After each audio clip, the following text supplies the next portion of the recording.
Hey guys, this is Adwukta, and it is November 17th going into November 18th. It's really late at night over here. And this is right after BlizzCon. Blizzard has announced, if you've been living under a rock, Blizzard had a convention called BlizzCon where the World Championships and everything for all their games happen, and they announced news for their upcoming games and what they're doing with them. And one of the things they announced was the League of Explorers expansion for Hearthstone, which is coming out next Thursday, which is like 6 days away, 5 days away now. So it's a very short notice. But what they also did is they also released all of the cards. So we know everything about this expansion now. And there is excellent news for hashtag Arena Warriors Matter and for Arena Warriors generally, because by far, as far as the arena is concerned, by far the best two cards that have been released. The best two cards in the next expansion are both warrior commons, and we're talking like such good cards. We haven't like sat down and really fiddled with the values for every single card yet, but we're pretty sure that these two warrior cards are going to be among the top like 3 or 4 cards at the very least in this entire expansion. It's partly because the expansion doesn't have a lot of good cards, but it's also because these two cards are great. And it's just such a good thing to see the Warrior get some good cards for once after, that stuff happened not so long ago. But it seems like Blizzard's turned a new leaf on the Warrior. The Warrior has somehow gotten back into Blizzard's good graces, and the Boaster, give taunt to your minion, give your taunt minis +2/+2, was kind of the setup for this new movement where Blizzard is going to make the Warrior the second taunt class. Right, Druid is the main taunt class. It has the big taunts. It has the small taunts. Things taunt when you're a druid. And now, starting with TGT, Blizzard has kind of said, well, we like this taunt mechanic. We're going to also give it to another class, such as the warrior. And just before we go on and we discuss the cards, I just want to say that I really like the taunt mechanic in the warrior from a flavor perspective. At first in TGT, when it first came out, it was like out of left field. It's like, oh, we just made a bunch of cards now that all give taunt. Okay, I guess we wait and see when that thing happens. But now you'll see in the Obsidian Destroyer and the Fierce Monkey that Blizzard is really on this path towards making the warrior have taunt synergies and have a taunt flavor to it.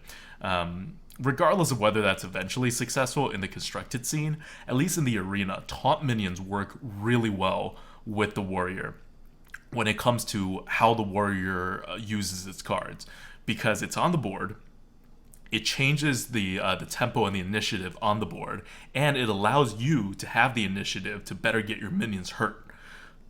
So all that kind of comes together really neatly if it gets pulled off well. And in the arena, some decks will pull it off better than others, but it's definitely a welcome direction for the warrior to be going in the arena on a big picture level. Of course, the problem was that all the cards that they had released for the warrior were very bad, and that is changing now. League of Explorers, let's get to it. The three cards released for the warrior, and I guess the first thing to say is that there are 3 cards. And the 3 cards are 2 commons and 1 rare. So this expansion will have a huge impact on the arena disproportionately to the earlier expansions, to the earlier adventure expansions. Because BRM had 1 common and 1 rare, and Naxxramas just had 1 common. Sorry, Naxxramas just had 1... Yeah, Naxxramas just had 1 common. So each additional adventure, it seems like Blizzard is adjusting for the fact that the card pool is being inflated. So this expansion will really impact the arena more than I had previously thought.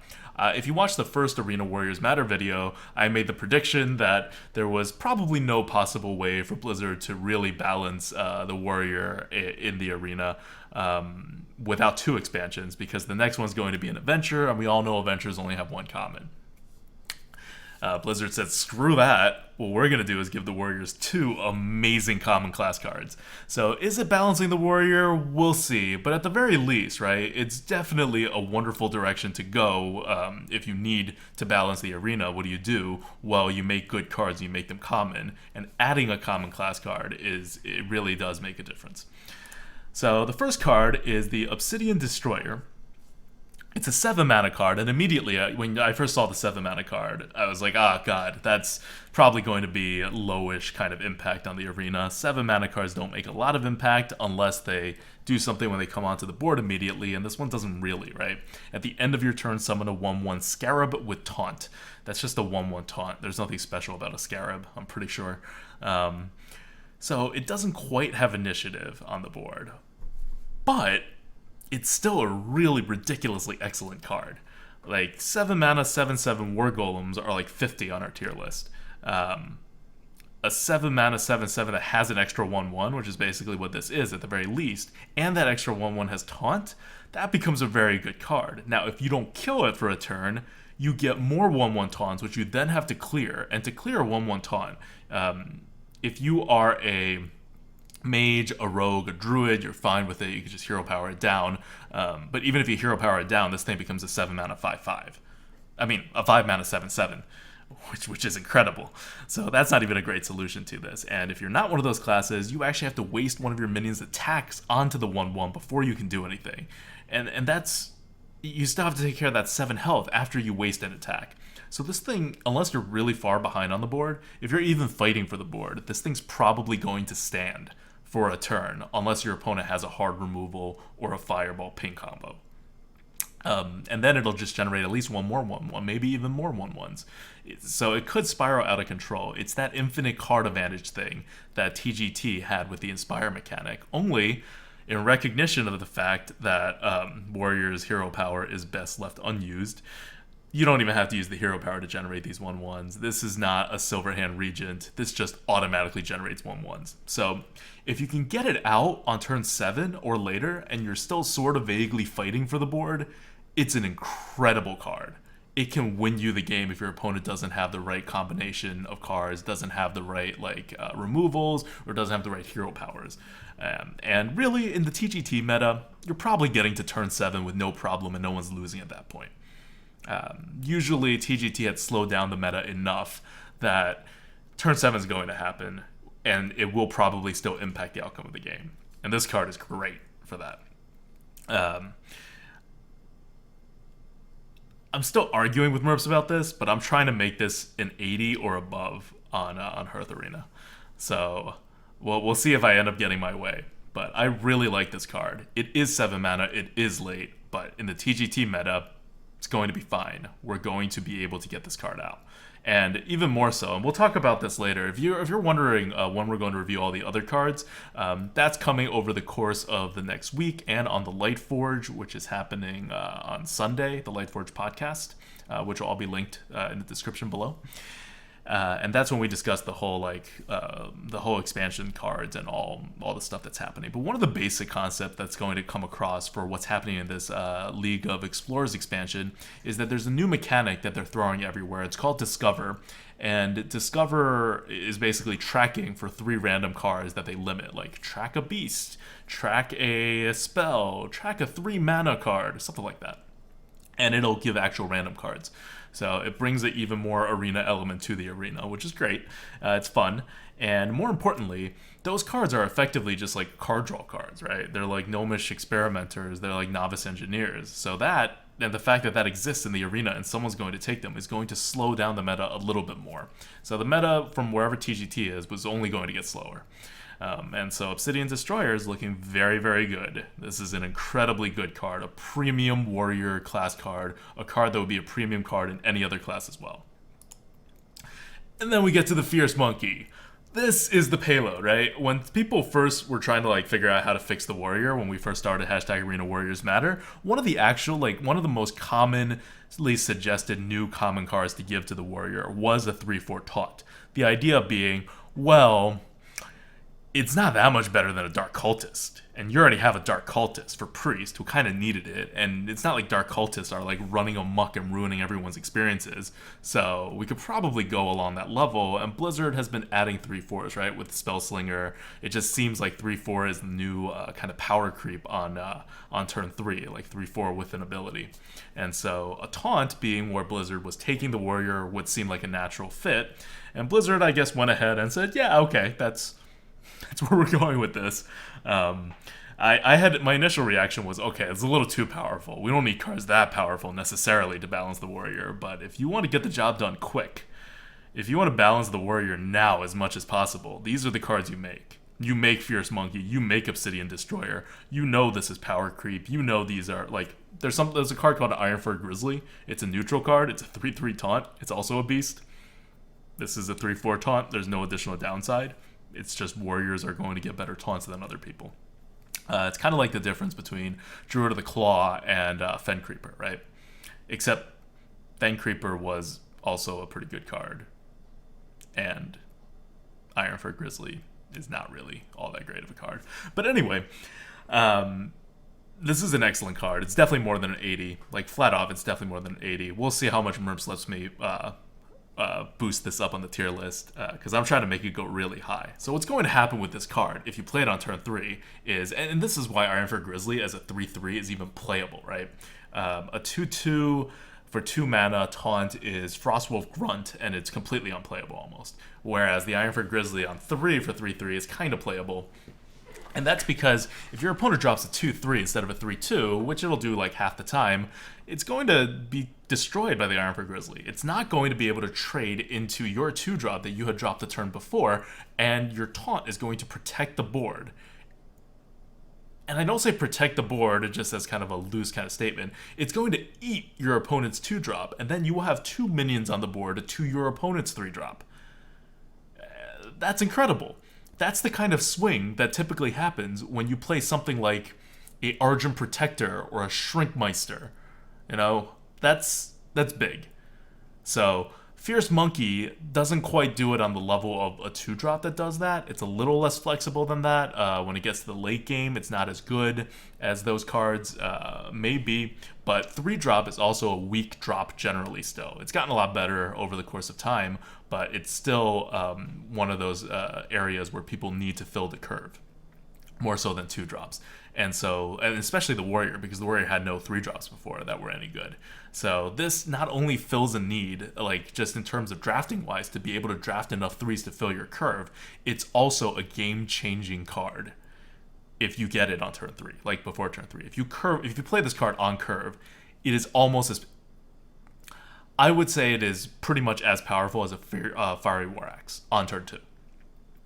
So Fiery War Axe obviously being on turn 2 and being 2 mana is a little more flexible, I think, but this is pretty much there. So that's high praise, right? They call it Fiery Wind Axe for a reason. This Fierce Monkey is going to be almost that good.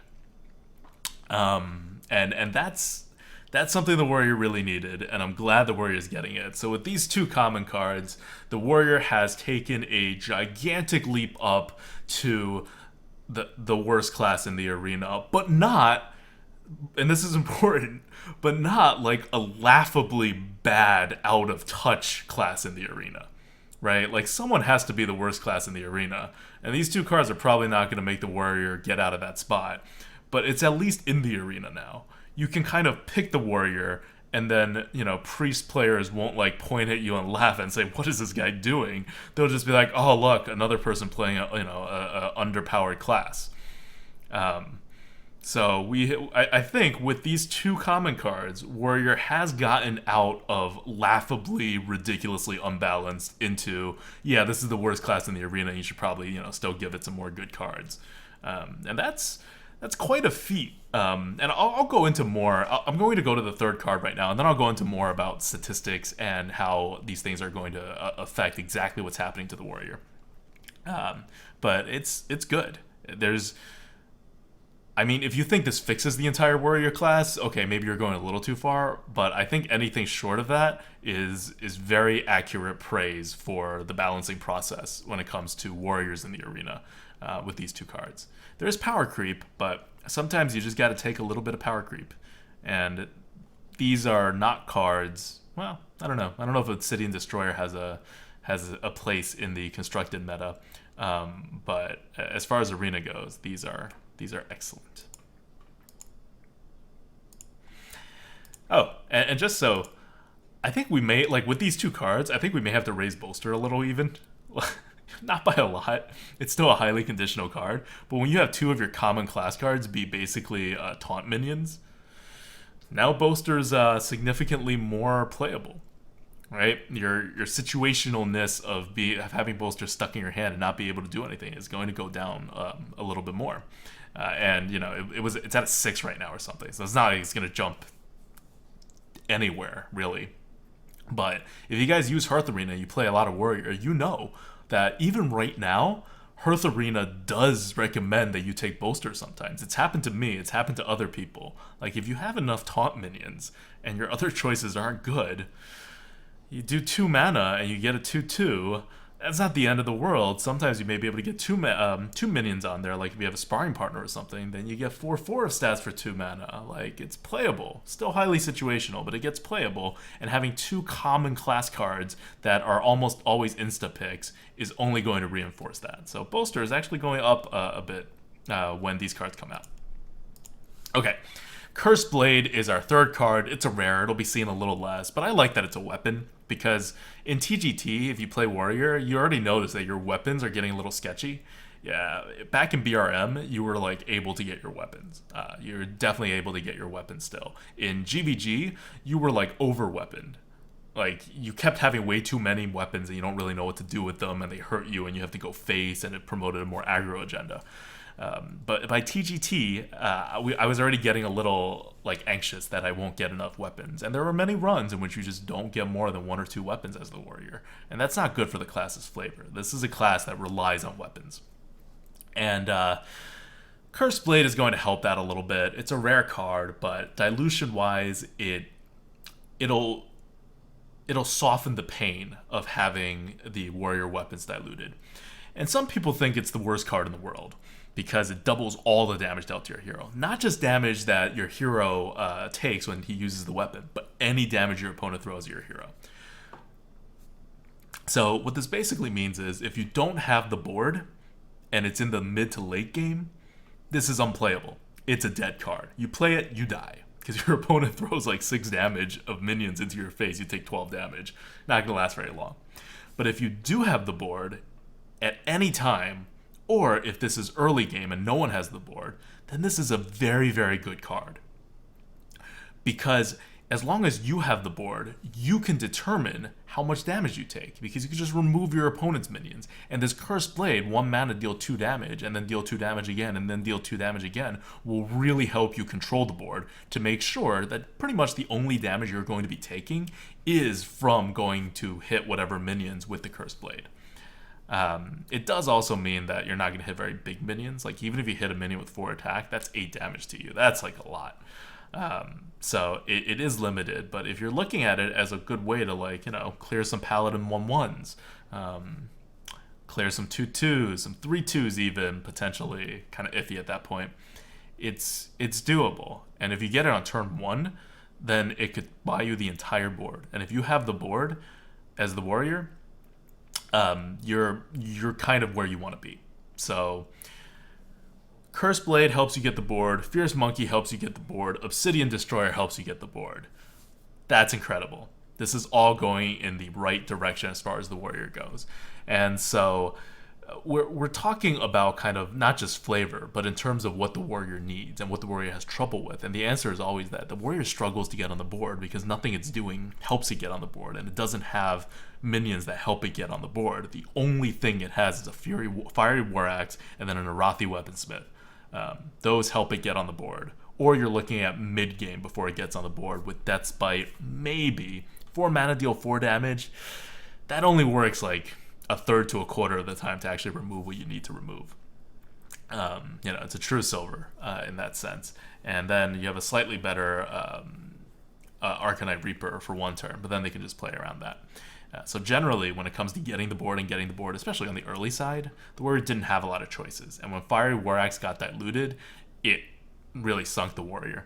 But this Fierce Monkey is going to play a huge role. Like I said, I basically view it as a Fiery War Axe, because for all intents and purposes, that's what it's going to be. You'll give your opponent the chance to remove it if they happen to be able to deal 4 damage, but it's generally not going to happen. And once the Warrior controls the board, it can more easily get things damaged. It can keep more damage on the board. You know, a lot of good things to start happening, and it doesn't have to rely on its hero power.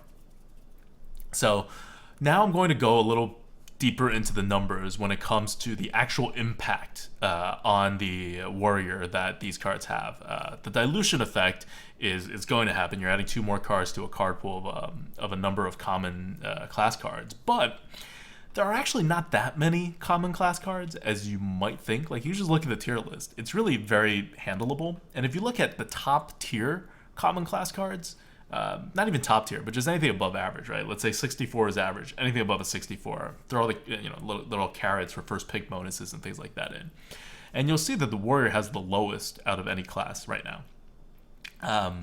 It's sitting at like 9, and once you add Obsidian Destroyer and Fierce Monkey in there, it's going to be 11, and 11 is kind of where the classes generally sit.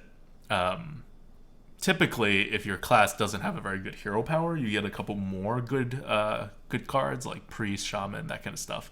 But otherwise, 11 is kind of, it's good. The top end of the warrior cards are now pretty even with the top end of any other class. Paladin actually has the least. Paladin has 8, but it's powerful for other reasons. So the warrior, as far as arena balance goes, will always need to be at the top range because its hero power is so useless.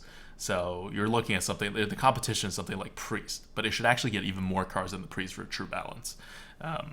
So we'll see if that happens in the next expansion to really truly balance the warrior. But we're already, like, we're knocking on the door of no longer being the worst class right here. And if you're looking, so from 9 to 11 cards, that's like what, like a 20-something% increase? That's pretty good. And if you're wondering how often you'll see these cards, after the, we'll call it the LOE, the League of Explorers bonus, after the plus 25% offering rate League of Explorers bonus, which was confirmed by Blizzard in the panel before the Heroes of the Storm panel, that's coming in once all the wings are released, so in the very beginning of December. But after that happens, the actual offering rates for warriors for these cards, and assuming that they're both rated 80, and you'll pick cards based just on the tier list, you're going to see 1.5, a little over 1.5 of these cards, not each, just all together, for the Obsidian Destroyer and the Fierce Monkey, excluding the Curse Blade. 1.5 is a lot when you're talking about a 30-card deck. So this is a serious impact on the Arena Warrior, and it will be very much felt. Especially when you consider how crappy the other warrior cards are. So your choices are even more stark, right? Like, it's always the easiest to help the guy that's the farthest behind, because anything you do will have a disproportionately good impact. So that's very good. These are very good cards. And, even better, Obsidian Destroyer, week 1. Fierce Monkey, week 2. So even if you're just playing along and you want to pick the warrior, starting week 2, you're pretty much there. I don't think the 25% extra offering rate kicks in yet, but you'll start seeing these guys, and you'll start facing these guys, and it's going to be a great time. So how good is the warrior now? I've said it before. This is, when it comes to adding new cards, Blizzard obviously could not have done better than this without us kind of like looking around and going like, are you sure you want to make another muster for battle? It doesn't mean the warrior is balanced. I don't think so. I ran the numbers. Like, I'm not just like saying this off the top of my head. I ran some numbers, and it seems like the warrior is going to be kind of in the ballpark of the worst, of the second worst class, but it'll probably still remain the worst class because it just has a lot to make up for in the hero power, and because Blizzard gave it no good cards for like 3 expansions before this. But as far as fixing the problem goes, this is a very, very pointedly good step. And even more important is not these cards. It's the other cards that were released in LOE. And we've said this before, but they're not good. They're bad. And the worst ones seem to be concentrated in 3 of the classes that are the closest to warrior in terms of being weak in the arena. Hunters got crap. Warlocks got crap. And Shamans got crap. And Priest only got 1 good card. And the other cards are also crap. So, and Priest was kind of definitively, I think, the second worst class to the warrior, although there was a huge gap. But anyway, what seems to be happening is that all the worst classes kind of got even worse, while the warrior got significantly better. So the gap has very much been pushed together. Now, while that gap gets pushed together, and it's wonderful for the warrior in terms of being just as good as any of the other bad classes, it's not so good for all those other classes, and the gap that exists between them, it's a much smaller gap, but it's still a very real gap, and it got bigger when TGT came out. And it's the gap that exists between basically all the classes that don't have a ping or the ability to generate a 1/1 on the board that can attack, which acts as kind of a ping, right? So it's all the classes besides Druid, Mage, Paladin, Rogue. These four are on top, the other classes are on the bottom, and that gap has widened. TGT, because it was so focused on the hero power, already widened the gap, and because of the cards LOE has released, it's going to get even wider, because Rogue actually got pretty good cards, Mage actually got really good cards, and Paladin also got one pretty impressive card. So the Druid also did okay. Like they're going to be fine, while the losers are all coming down. So good for the Arena Warrior, but kind of a bandage method of balancing the game, right? Like we lower all of our non-premium classes to the level so that while we're boosting our worst class, there becomes like this two separate distinct tiers. And I think that's what's going to happen. I think it's going to become fairly distinct, where you have the 4 top classes and then the 5 lower classes. Which is, depending on how you like to play the game, it could be a better situation or a worse situation. But regardless, the Warrior, definitely a huge winner in LoE. Possibly, besides Rogue and Mage in the arena, the only winner. Because LoE cards are pretty bad. What else do we have to talk about? Okay, so the Warrior's role in the arena. I want to just talk about this briefly, just to kind of bring into focus why we're focusing so much on the Warrior, besides the fact that it was the worst class ever. It's partly because it's representative of how Blizzard thinks about the arena or doesn't think about the arena, but Warrior also, just in terms of game design, it is the class that you look at the arena and you can determine how healthy the arena meta is. Because most of arena is still always going to be neutral cards, like no matter what happens, because there's just way more neutral cards and you can offer them more. So Warrior has no hero power in the arena. The armor up really doesn't do anything. Every other class has a hero power that provides a win condition, right? As the Mage, you can either get infinite value or you can hit face. As the Druid, you can armor up and hit face to deal damage, or you can use it as removal in order to get infinite card advantage. 1/1s on the board for Paladin, infinite card advantage, same deal. Priest has a conditional, you have to be on the board, but then you heal, infinite card advantage, even more so than the other classes. Warlock, definitely infinite card advantage, although you take damage, so you're kind of limited. I guess it's not infinite, but high, significantly more than your opponents are going to get card advantage. Rogue, super high tempo, your hero power doesn't even lose you tempo, and it can deal lethal 1 damage at a time, or remove until you don't have enough health to use it. Hunter, face damage, of course, that's a win condition. Shaman has all sorts of fancy things, right? You can taunt to control the board, you can heal to control the board, you get 1/1s just like the Paladin eventually. It takes a while to set up, a bit RNG before them, but it's still a win condition in the late game. Warriors have nothing.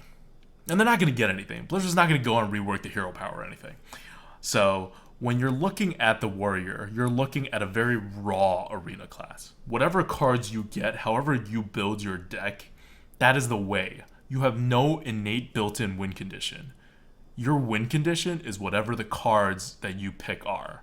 So the most dynamic kind of meta that you can create is for a Warrior to be able to play slow and fast and mid-range at tempo and aggro control and attrition. And as a Warrior player, you need to be very flexible on the deck building side, and you need to be very flexible on the gameplay side. Usually, as a Warrior on the gameplay side, you want to be a little more aggressive because almost, you heard what I said, right? Almost every class has an infinite card advantage thing with their hero power, besides like Hunter. But you kind of evaluate where you are, right? If you have the board against the Priest, well, he doesn't have card advantage. You may very well have card advantage if you have enough kind of weapons that kill two things, or things like that. Executes for his big minions or whatever.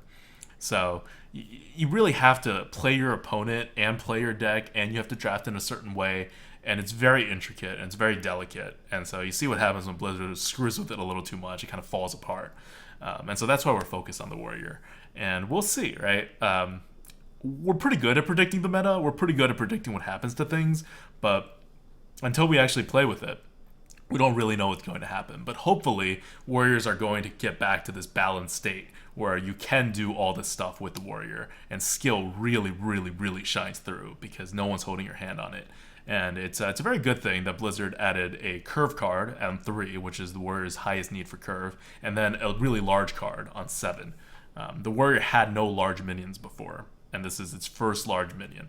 And that definitely adds a very good extra dimension to the Warrior. So the future of the arena, hashtag, I've been asked this a number of times since Blizzard released these cards, and everyone was like, oh my god, Arena Warriors matter, hashtag Arena Warriors matter, congrats, do you feel like, you've accomplished something, or, do you think that this is balancing the class now? Well, I'm really happy that Blizzard went in this direction. I know Ben Brode and Blizzard have been saying that they are going to release good cards for the Warrior, and that that's the only way to balance the arena, and they're going to do it. And it's good to see that this is actually coming to action. And I also want to, just kind of, in case people don't realize this, I know we live day to day and week to week, but this is very incredible response speed for a game developer to an issue. And they may have already known it internally. I mean, they probably did, if anyone bothered to look at the win rates. But between when Arena Warriors Matter started in the beginning of August to the release date even, which is going to be next week, it's been 3 months, and that's it. And they have done a significant amount to address the problem. And this is atypical for what Blizzard has done in the past when it comes to Hearthstone. So as arena players, I really feel like we're very lucky that Blizzard has come out and really responded and addressed the problem in this kind of fashion. You know what happened with Patron Warrior and the 6 months that it took to address that, and several other balancing cards. We don't know how long it's going to take to address the Mysterious Challenger, or if that is even considered a problem.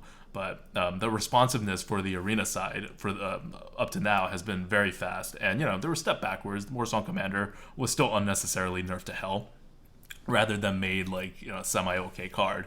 But this is, I think, very obvious proof that they are listening, that they do respond to the community, and that Blizzard and Team 5 for this on this matter has really done, I wouldn't say everything they could, but they've definitely gone out of their way to make sure that the Arena Warrior concerns are being disproportionately addressed to other concerns, because this was in a more dire situation at the time, and that they had been ignoring Arena for a little too long.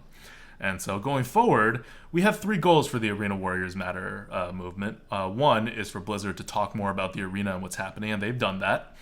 It's still not the level that they talk about Constructed, but it went from 0 information to regular updates and regular information. And even when they're screwing us over, they at least mention it, which was not even being done before. So that's definitely a positive. I think more information can obviously come out, but you can always say that. So what I'm mostly looking for, and I think what arena players deserve, is more of a balance with Constructed, to try to be equal partners.